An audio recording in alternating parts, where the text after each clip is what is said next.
Hey guys, Ultimate Deadboy here. Real quickly, I did try to make this video into a live stream, but unfortunately my app is not working right now. And plus YouTube won't let me do live streams straight through YouTube because I don't have over 1,000 subscribers yet. So, for the time being, this is what we're going to have to do.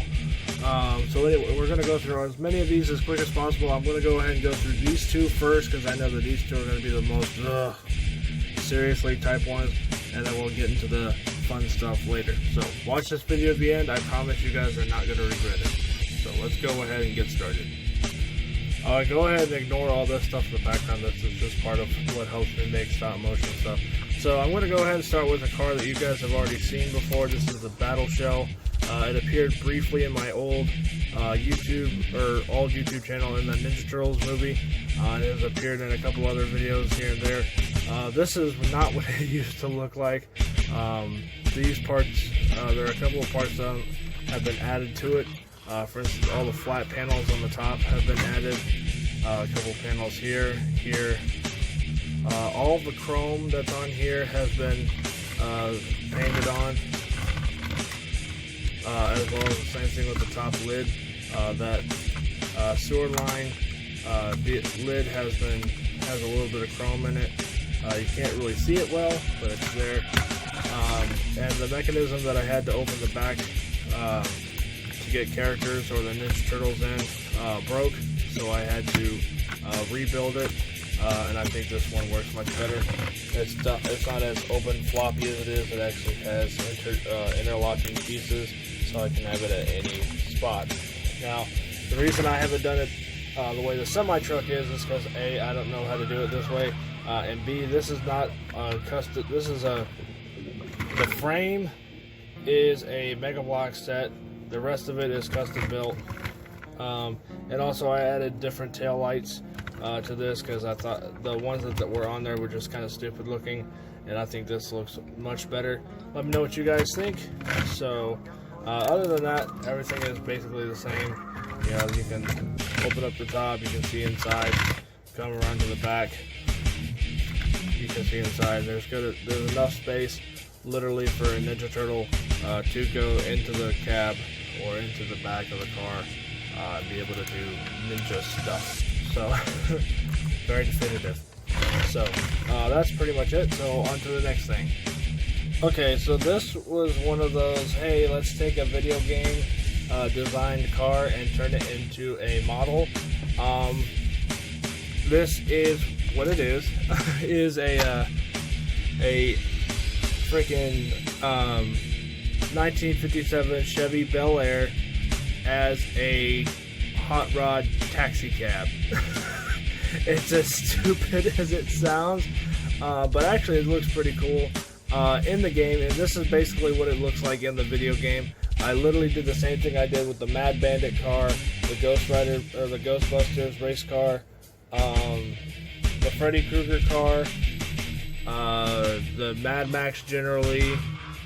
There's one other one that I'm working on. But all of those have been, I took pictures of the actual car from the game and made small scale models off of those.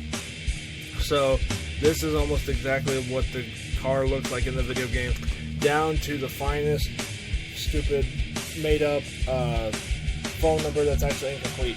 There's one digit missing only because I didn't want people to actually call the number and see what happens. So that's why there's one less digit on that side, on both sides of the phone number. This car was also not easy to do. The hole in the hood was not that hard. It wasn't that easy, but it wasn't that hard. So the hood can come off, I promise. So let me get it off. So it took some prying, but I got the hood off. So that's what it is. The actual engine was too small to fit the blower motor on. So there's literally a whole bunch of extra crap built up, so that way the blower motor could come through the hood, because otherwise it wouldn't work. And real quickly, all the striping on here, each individual little black and white boxes on both sides of the car, everything on here is completely hand painted. None of these things are decals. The only thing that's a decal is this right here on both sides. Everything else is hand painted. So that's how much time this took. The stripes especially were the hardest part. But what really kicked my ass is, and this is also in the video game, the rear wheels are jacked up to give it a more cartoon hot rod look. And that was not easy to do. I actually broke the differential the first time I did that. Or first time I tried that, and then I had to go out and get another car and try it again. But this is what I ended up figuring out how to do. I just took some simple plastic rods, glued those first underneath the drivetrain, and then put that onto the frame, and it gave it the same cartoony look and jacked up the rear end pretty good. So let's see what else. The front of it is the same thing as I did with the original Bel Air that I did. Black washed away to give it that grilled black look, or black grilled look. The interior is black. This stuff up here, this is EVA foam, or the same stuff that Odin uses for his projects. So again, all of this stuff is not. This is all hand painted. None of this is printed. This is all hand painted shit, and it was not fun. Trust me. This part wasn't that bad. But the rest, especially getting the numbers right for the phone number, those were not easy to do. As you can see, it kind of ran a little bit on this side. I've spent way too much time on this car. Let's go ahead and go into the fun stuff. Well, the stuff that you guys came to watch. So here we have Marvel's Legends Hugh Jackman inspired Wolverine. At least I'm guessing it's supposed to be Hugh Jackman's Wolverine because it's taller than the actual comic book Wolverine by a long shot. And the face looks very much like Hugh Jackman. Plus, I don't remember Wolverine actually wearing a jacket like this in the comic books. I remember, though, that Hugh Jackman wore the same jacket, same pants, same belt buckle, same shirt, same shit. So let's see. One thing, I do like the craftsmanship on this. This is a really nice, well-detailed figure. If I did have to complain about one thing, the claws on this set of hands are really, really loose. So you can kind of see that, you can have, the middle claw down and stuff like that. And it's just, that's not really a good thing now you realize it's just a display piece, or, depending on who you are, it's a toy. But also, the joints are really, really loose on this one. And I may have just gotten a faulty one. I don't know. But all in all, really good quality. The legs, he can't really stand up by himself unless his legs are bent funny, which is okay. That's why I've got these base plates, so that way they can stand up just fine. He does come with 2 heads and 2 sets of hands. I don't remember where I put the box, and plus I like this face and hands a lot better anyway. But as far as faces go, this seriously does look like Hugh Jackman, and that's actually pretty cool that they were able to get that much detail in a figure like this. I realize they've had retinal or photo scans since the 90s, but still, that's unbelievable. So anyway, on to the next thing. Alright, so next up we've got Leonardo. Now this came as a 2-pack.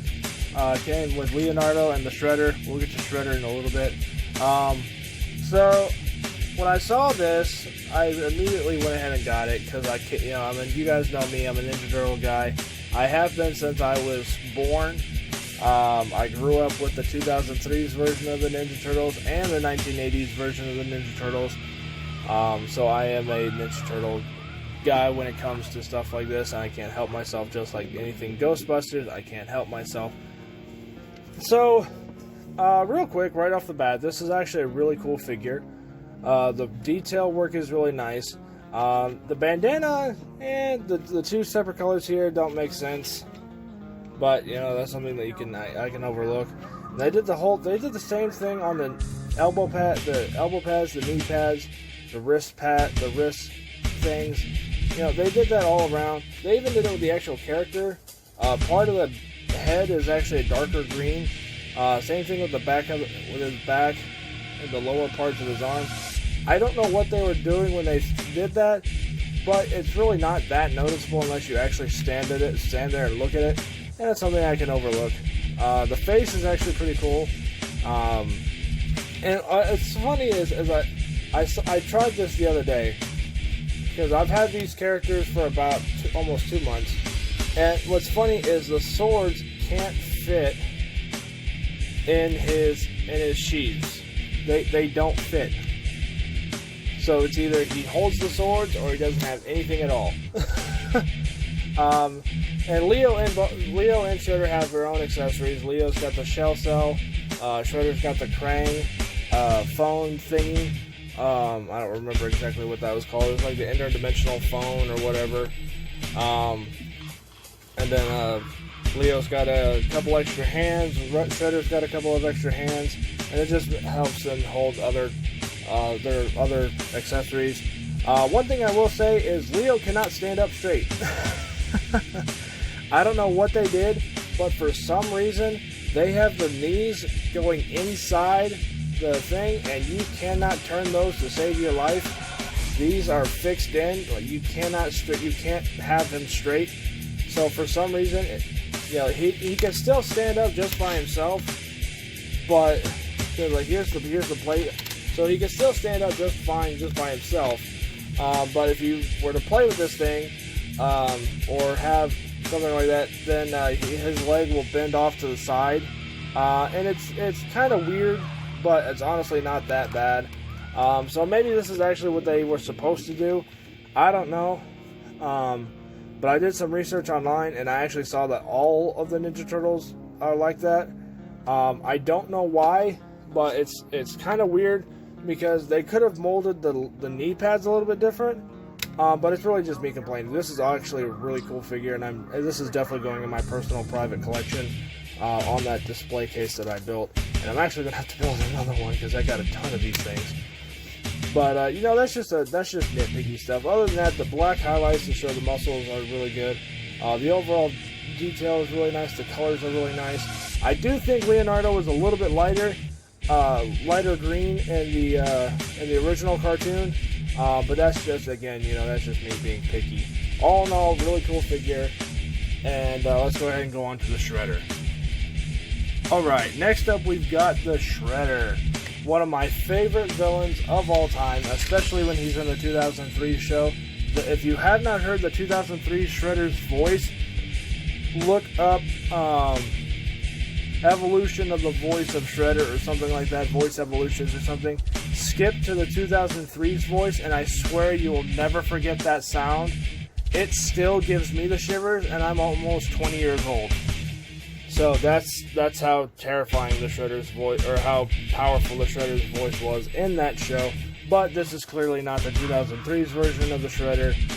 This is the original 1984, 1987's version of the character. So the cloth cape is about the same material that Lego starts using is using for their capes. That's understandable. This outfit is actually a little bit more, I don't know, it's got more of like a wick-away feel, because it's a slightly stretchy material. I don't know exactly what it is. I'm not a fabric expert. His shoulder pads are not plastic. They're like a rubbery, plasticky type thing. I don't know exactly what to call them. But they're not straight up plastic like the rest of these. All of these things are like a vinyl type plastic, and that just that allows you to get more creative details and more explicit details. For instance, like right up here, you can tell that there's some dents and scratches up on his armor. You can't really tell unless you absolutely look at it. But there is some scratches and stuff on his armor. And it's not just one spot, because when I first saw this, I thought it was just a one spot, and I got a defaulted one, but it's actually all over the thing. That shows that Shredder's armor is not in fact new, and he does actually use these to block multiple attacks in most of the show, which is a really nice touch, because that's something you don't see, if at least I'm not mistaken, you don't see in the actual cartoon. So same thing with the legs. He's got some battle damage to him, and it's a really nice touch. I actually didn't notice it until this video of how much detail's actually in this. Same thing with Leonardo. He's got the half, different color body. for some reason, different color helmet for some reason, shoulder pads, and the rest of his armor. It's 2 different colors, and I guess it's supposed to help give it like a blend type thing. And, you know, it's not bad. I just wish they had blended it a little bit better. But again, this is just me being nitpicky. So unlike the Shredder, his legs can actually have multiple moving parts. So you've got his actual legs that can go up and down, side to side, and rotate like Leo's should. You know, you can bend the knee. And then the actual calf itself can twist as well. Why? I don't know. Why they did it for Shredder? I don't know. Maybe it's because Leonardo's just too short, because compared to the Shredder. So, alright, here's Shredder. And here's Leo. So, Shredder's at least a good... probably in reality, if it was a real life-size thing, probably at least a good 1.5 foot taller than Leo. So, and that's also because, you know, Shredder's a human and Leo's not a human. But, you know, again, same thing with Leo. He's got a nice black muscle detailing, and stuff like it for his cloth on his belt and stuff like that. He does, like I said earlier, he does come with a makeshift of weapons and stuff like that for his character. That's pretty much it. Let's go on to the last character, which is going to be the most time-consuming I think I've ever put into a single video. Okay, so this is something I got for Christmas. It's obviously a Predator.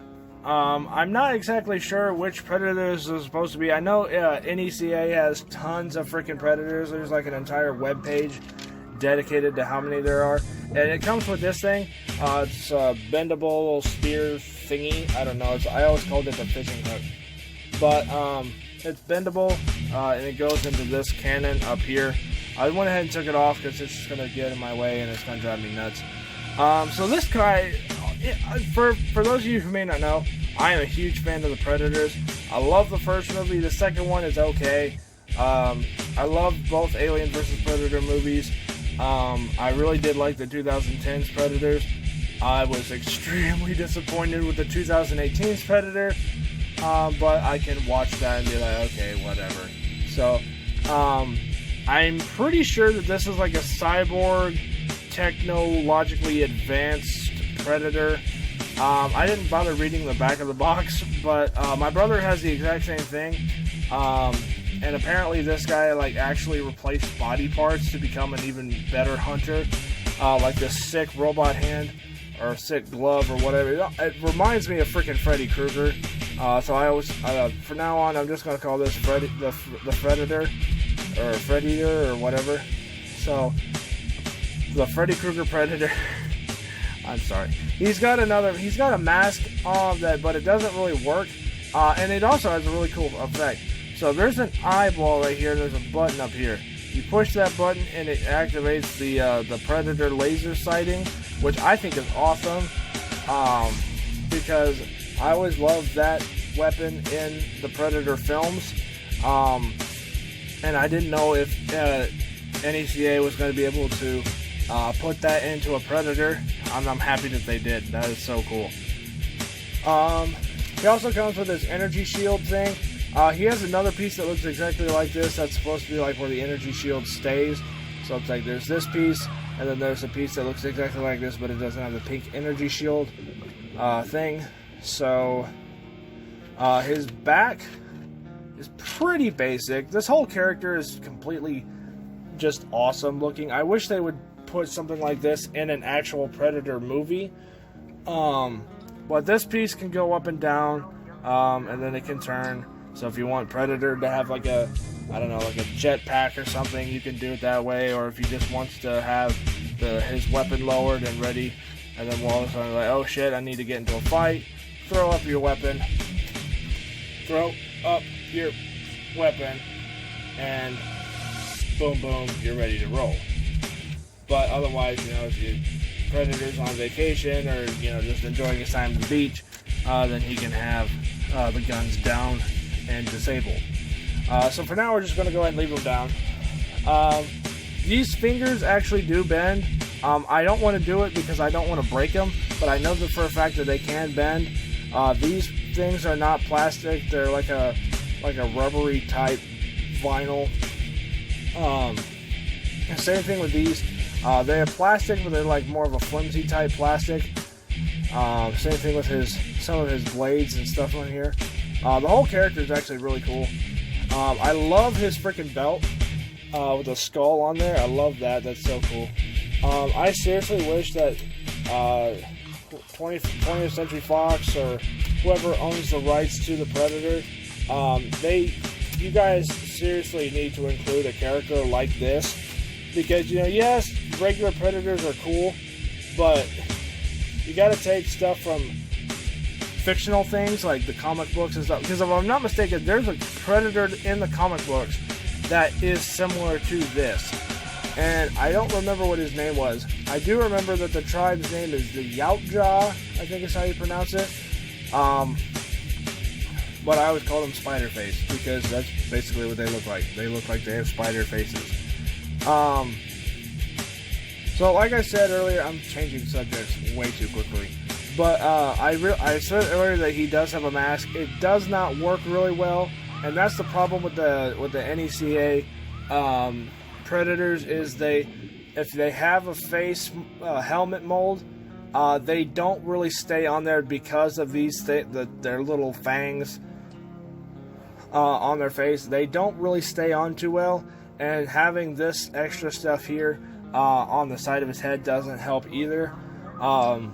So I don't know why they keep doing them. Usually they'll have like a spare head, so if you want to switch heads, you can do it that way. They didn't do it this time because obviously this character has a little bit more accessories than most other Predators. And honestly, I've never seen a purple Predator. I got my brother a blue one for Christmas.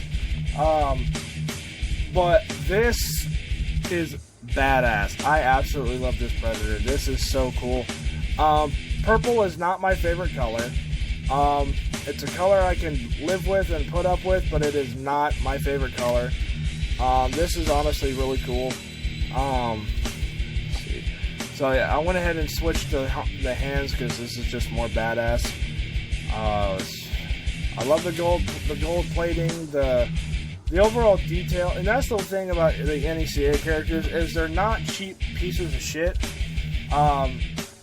Each character that you get is roughly $30, which is cheap, but it's also expensive. It's cheap because of what it is, but it's expensive because of the amount of detail that they put into it. It makes sense. Or no, let's switch that. It's cheap because of the details that it puts in, but it's actually really expensive when you think about it because of how much love and detail that they actually put into these things. So I can't appreciate that. So I'll probably do another review on this character, specifically so that way people actually see it. Because I know some of you guys do like watching these action figure reviews stuff, and a lot of you guys are Predator fans, so I may get more Predators in the future. So if I do, I may, and I'm probably gonna bite my tongue after this. I will try to do a stop motion with Predators. So I'm not promising anything, but you never know. So anyway, this is probably one of my favorite NECA characters I've ever received or bought. But hands down, my all-time favorites will actually be the horror movie characters, because as you guys know, I do like horror movies. And I'm still working on collecting all the Jasons, all the Freddys, all the Michael Myers, and anything else that they throw out. So anyway, that's about it for this video. I had to break it up into two sections because of camera angles, so just bear with me. But again, I will see you guys all next time. Have a wonderful day, and you guys are awesome. I'll see you guys all later.